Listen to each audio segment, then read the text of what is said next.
مرتضی پاشایی.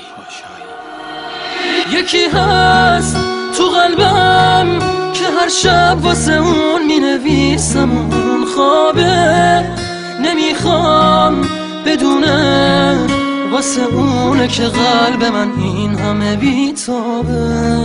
یه کاغذ یه خودکار دوباره شده همدم این دل دیوونه، یه نامه که خیسه پر از عشقه و کسی بازم اونو نمیخونه.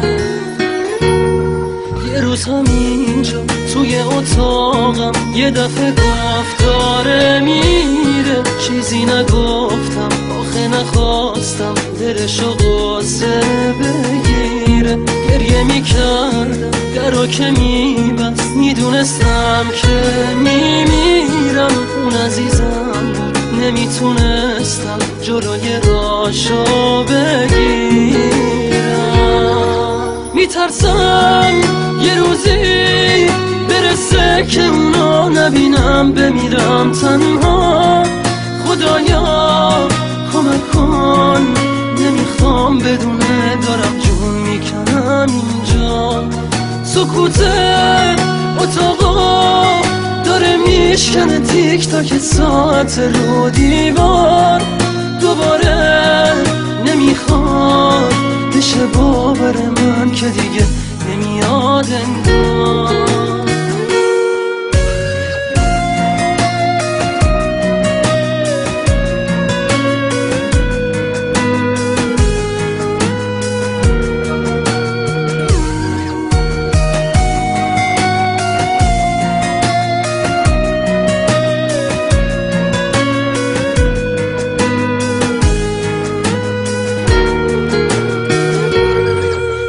همینجا توی اتاقم یه دفعه گفت داره میره، چیزی نگفتم آخه نخواستم دلشو قصه بگیره.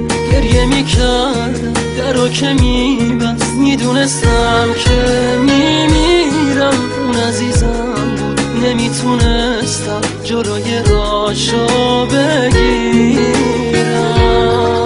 یکی هست تو قلبم که هر شب واسه اون می نویسم، اون خوابه نمیخوام بدونه، واسه اونه که قلب من این همه بیتابه.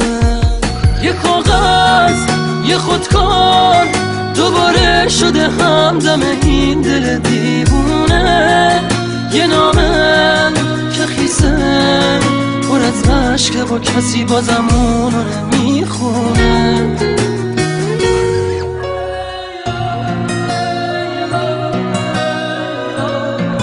Music and Orange Boy مرتضی پاشایی.